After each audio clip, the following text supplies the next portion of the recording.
Yes, in the last few weeks, invites have been going out for a new app called Inbox by Gmail, and they say that this app will reinvent the way we do email. But what is it and exactly how does it work? Well, for that, we turn to our panel this week on Download This Show. We have the creator and executive producer of Good Game on ABC TV, Janet Carr. Welcome back. Thank you, Mark.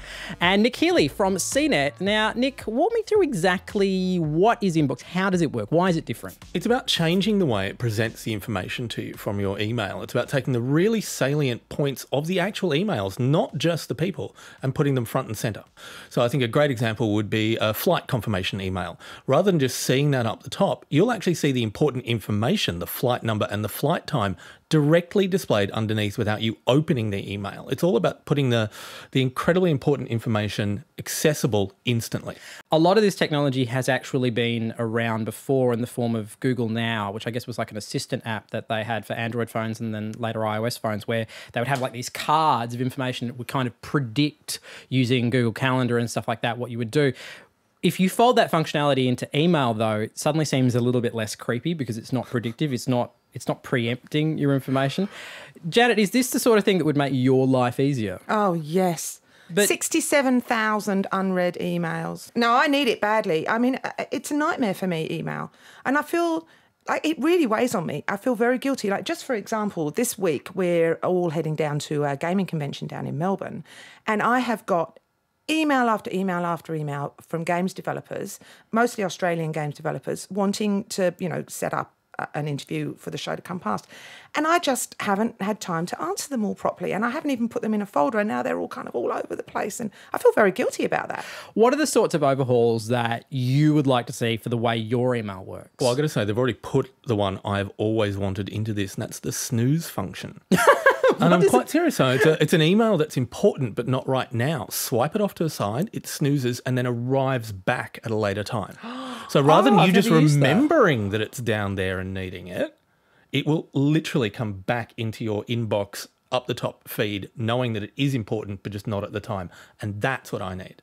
What are the sorts of apps and technology in the past that have made a big difference to the way you interact with people in terms of email? Yeah, there was one for me called Zobni, which was actually an add-on. It's inbox backwards. It was an add-on for Outlook, and it just sat down the side of your Outlook, but would collate all of the info you had from a particular person under their LinkedIn profile or possibly their Twitter profile or Facebook, so that you had a photo of the person and sort of an understanding of how many times you'd spoken, almost all their contact details.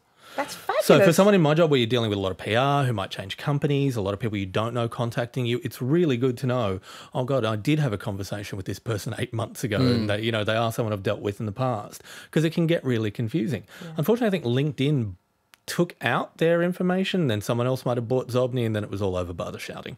One of the things that Gmail brought in not that long ago was tabs. So if you open up Gmail, it breaks up your inbox into your primary emails, your social emails, your promotion emails.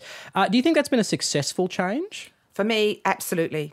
Really, really good. I mean, just to harvest off all of that, promotional stuff that, I don't know, it just drives you nuts, doesn't it? You buy one thing and then, you get inundated with all of this rubbish forevermore. It is interesting, though, because if you talk to people that work in marketing, email outs, email lists are still some of the most important ways of reaching people, because people do eventually read them. And it's always been regarded as way more effective than social and Facebook. Are they damaging themselves by being harvested off to the third column, as it were? I don't think so. I think it's more that it's not interfering with the significant emails you're getting. They're still there and people still check them. Marketing is significant. How dare you Marketing suggest is incredibly significant. I'm very, very sorry, and I apologise to all my marketing friends. I'm actually really excited about what they've done with the bundles in Inbox, because they've changed that up. You've got travel, purchases, finance, social, promos, updates and forums. Because obviously it's reading your emails to look for keywords, isn't it? Yeah, Which is creepy.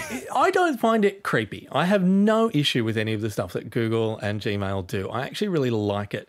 The first time I started using Google Now and found in my drop-down notifications on my phone flight details because I'd been emailed a flight, I thought that was magic and I was incredibly happy to have it. What is it about email that has made it such a consistent part of our digital lives? I think there's a formality to it.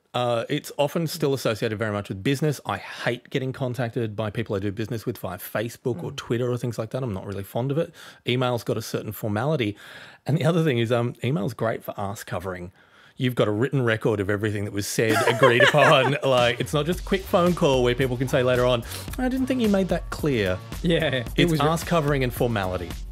All right, is this something you would use? Inbox by Gmail, would you use it to solve all of your email problems? Let us know in the comment section down below. And as always, make sure you subscribe, because if you don't subscribe, the producer of this video will beat me. His name is Roy. He's dangerous. Come and save me. Very big thank you to this week's panel. Nic Healey from CNET Australia. It is always a pleasure. And Janet Carr, the creator of Good Game. Thank you so much. Thank you, Mark. And thank you, guys.